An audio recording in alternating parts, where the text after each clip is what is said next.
video online mengenai manajemen kinerja berbasis KPI ya. Jadi tadi saya sudah ceritakan ya dalam video live mengenai pentingnya KPI ini tidak hanya diidentifikasi, tapi juga harus didefinisikan, dan yang tidak kalah penting diukur mas, mbak-mbak ya. Measuring, ini yang sering menggagalkan KPI. Dan kemudian dimonitor ya, mbak-mbak ya, bapak-bapak, ibu-ibu ya, setiap bulan dimonitor dengan tekun, dengan istiqomah. Oke. Nah, tadi saya juga sudah menceritakan mengenai apa itu KPI ya, harus bersifat terukur gitu ya. You cannot manage what you cannot measure gitu ya. Nah, sekarang saya mau ngasih contoh-contoh KPI ini mas, ya. Contoh-contoh KPI itu ini, ya. Ini adalah sampel KPI bidang HR, ya. Jadi ini misalnya ya, jumlah rekrutmen karyawan baru yang dilakukan dengan tepat waktu ya, 45 hari kalau bisa, lebih cepat ini, bukan 60 hari ya. Unit pengukurannya persentase. Atau rata-rata skor evaluasi karyawan baru setelah 3 bulan masa percobaan, unit pengukurannya angka, target ilustrasinya 80. Ini asumsinya KPI nomor 2 ini Anda harus punya formulir evaluasi karyawan baru ya mas ya. Setelah masa percobaan, ya Anda evaluasi usernya, end usernya disuruh ngasih skor. Anda bikin scoring 1-100. Mungkin aspek kualitas kerjanya, aspek kerjasamanya, aspek dedikasinya terhadap pekerjaan, dan seterusnya ya, bisa Anda bikin. Nah, ini namanya KPI yang membutuhkan ini mas, membutuhkan tools. Ya. Tools tambahan, jadi Anda harus melacak. Yang nomor 3 misalnya rata-rata jumlah pelamar untuk setiap job vacancy. Ya. Ini opsional, ini angka 100 pelamar per posisi. Jadi kalau Anda buka lamaran di JobsDB, untuk posisi salesman misalnya, yang melamar kalau bisa 100 per posisi mas. Rata-rata jam pelatihan per karyawan ya, angka, jam, targetnya 30 jam. Ini nomor 5 ini agak rumit yang ukurnya ya, tapi KPI bagus nih ya. Persentase perubahan produktivitas kerja sebelum dan sudah pelatihan, persentase 300%. Nomor 6 ROI of training for selected training program. Nomor 5-6 ini caranya sudah saya jelaskan ya di video mengenai measuring return on training investment ya. Di dalam paket ini juga Anda bisa punya akses bebas, unlimited akses terhadap semua jenis modul HRD ya. Nah, di salah satu modul HRD itu saya juga cerita mengenai training investment. Nah, di situ saya cerita mengenai bagaimana mengukur nomor 5 sama nomor 6 ini mas. Kalau Anda sudah ahli dalam mengukur 5-6 ini bisa jadi KPI ya. Tapi kalau Anda tidak ahli ya nggak usah jadi KPI mas ini. Ini butuh effort. Yang nomor 7 lebih simpel ya, rata-rata skor kepuasan peserta pelatihan. Angka skalanya 1-5, 4. Nomor 8 ini penting ini, persentase jumlah karyawan di kantor Anda yang telah menyusun development plan mas. Berapa persen? Di tempat saya nggak ada Pak Yudi ya. Di tempat saya karyawannya nggak ada yang bikin development plan ya sudah, ini nggak usah jadi KPI ya. Ini KPI yang advance ini, maksudnya KPI di perusahaan-perusahaan kelas dunia nomor 89 ini jadi KPI ini mas. Setelah disusun nomor 9-nya ya persentase pelaksanaan individual plan dibanding rencana. Misalnya karyawannya sudah bikin development plan, ada 10 program, pengembangan yang dilaksanakan cuma 80% targetnya. Nomor 89 ini KPI yang saya bilang tadi, KPI yang challenging ya, KPI yang bagus tapi kalau Anda tidak punya sistemnya ya tidak bisa ngukur. Ya, jadi pilihan KPI itu banyak.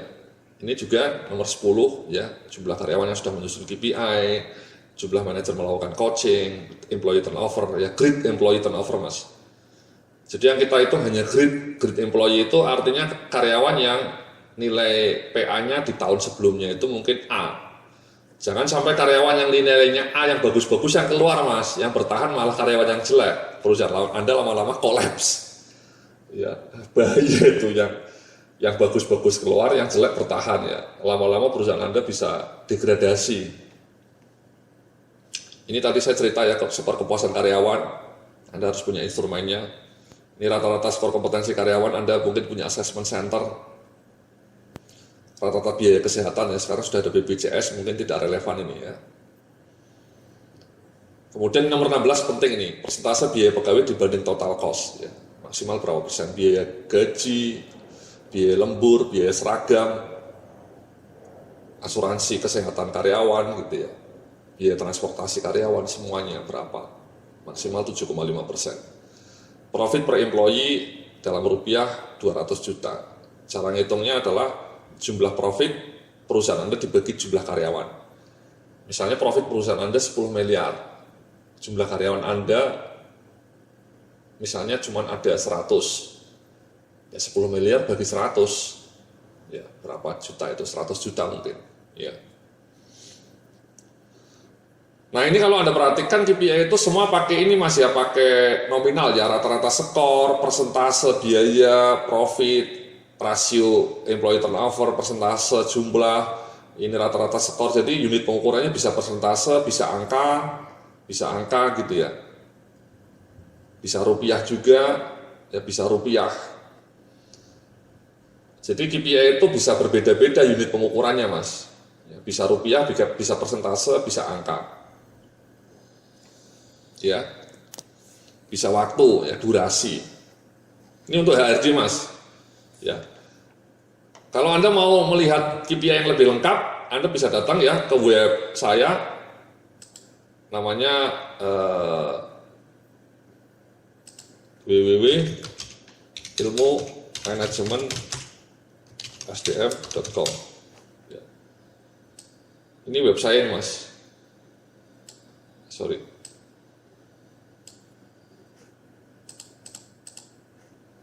Web saya Mas, ya. Anda bisa datang ke sebentar.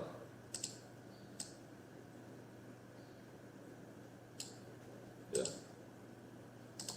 www.ilmumanajemen.sdm.com. Ya Mas ya. Anda di sini bisa dapat KPI yang sangat lengkap ya, untuk 20 jenis industri ya, untuk semua jenis industri Mas, dan semua fungsi ya. Bisa datang ke ilmumanajemen.sdm.com. Nah, selanjutnya ini KPI bidang marketing Mas ya. Ini ya, lazim ya, pertumbuhan penjualannya, market share-nya, skor kepuasan pelanggan, ROI of marketing programs. Ya ini tidak mudah mengukurnya ya. Jadi jarang pakai KPI nomor 4 ini.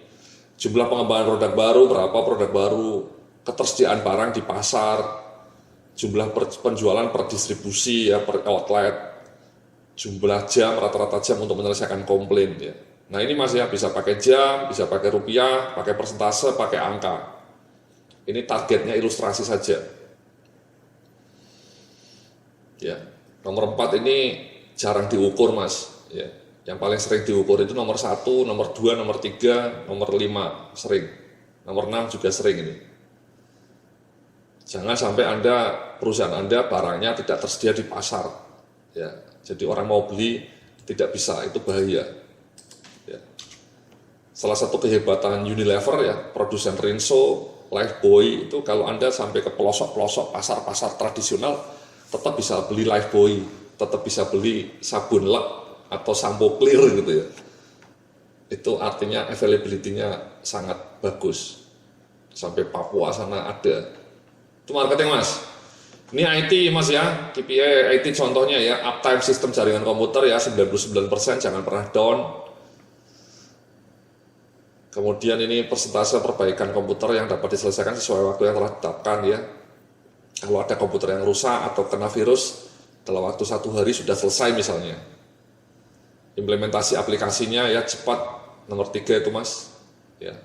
Jangan molor, aplikasi HRIS, aplikasi SAP misalnya. Yang nomor 4 jumlah pengembangan produk barunya. Yang nomor 5 ini skor kepuasan Anda sebagai user atas layanan bidang IT, happy nggak dengan layanan bidang IT ya. Nomor 6 ini ROI ini juga tidak mudah diukur ya, ini opsional juga. Nomor 7 penting ya, berapa jumlah pengunjung ke web company Anda, jangan-jangan Anda perusahaannya punya website tapi tidak pernah ada yang berkunjung. Ya, kalah dengan blog saya ya, blog saya itu pengunjungnya setiap hari 5.000 orang, 5.000 visitors. Ya. Perusahaan Anda mungkin pengunjungnya setiap hari cuma 500 ya, punya saya blognya bisa sampai 5.000. Kemudian jumlah cabang yang terkoneksi secara online. Ya, ini angka persentase. Ini finance Mas ya. KPI bidang finance, operating cost ratio, cost of fund, ketersediaan cash flow, ya. Piutang jangan sampai molor ya. Jangan sampai piutang Anda itu terlambat ya, pelanggan Anda bayarnya telat terus, bahaya itu. Audit finance-nya zero finding. Nomor 67 ini sering ya jadi KPI, laporan keuangannya jangan telat, tanggal 10 bulan berikutnya sudah tersaji. Ya. Sama nomor 67 ini Mas. Ya. Kemudian return on asset, ya, return on investment dan seterusnya. Produksi, ya. Durasi machine downtime jangan sering-sering, frekuensinya juga, defect rate, jumlah order sesuai schedule, manufacturing practices, WIS, kapasitas produksi, ini utilisasi, biaya lembur. Nah ini kalau Anda lihat ya, unit pengukurannya bisa ada jam, angka, persentase, dan ton per jam nih kapasitas produksi ya. Bisa juga rupiah, biaya lembur. Jangan sampai 15 juta per shift. Jadi itulah Mas ya, Mbak ya, contoh-contoh KPI yang nanti bisa Anda gunakan ketika Anda mencoba melacak pembuatan KPI. Nah nanti saya akan terangkan bagaimana menyusun KPI yang lebih tepat ya. Setelah Anda punya contoh-contoh ini mungkin lebih punya bayangan apa itu, seperti apa KPI itu ya. Nah kemudian saya nanti akan kasih tahu caranya untuk membuat perhitungan skor KPI ya. Jangan lupa Anda bisa ke ilmu manajemen SDM ya. Coba saya tunjukkan ya. Kita berkunjung ilmu manajemen SDM.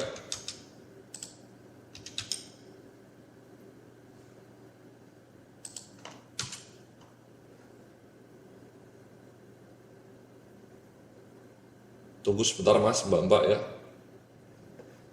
Ini katalog KPI ya, ilmu manajemen SDM. Anda bisa ke katalog KPI ini, budget.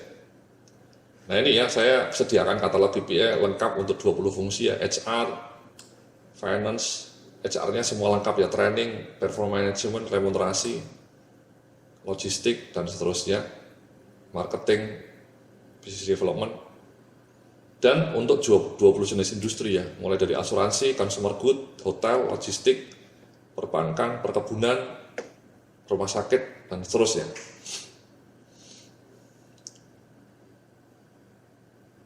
Jadi Anda bisa ke situ Mas ya, ilmumanajemen.sdm.com itu. Nah nanti setelah Anda tahu KPI-nya ini, nanti saya akan terangkan bagaimana cara scoringnya ya. Terima kasih, sampai jumpa dalam video berikutnya.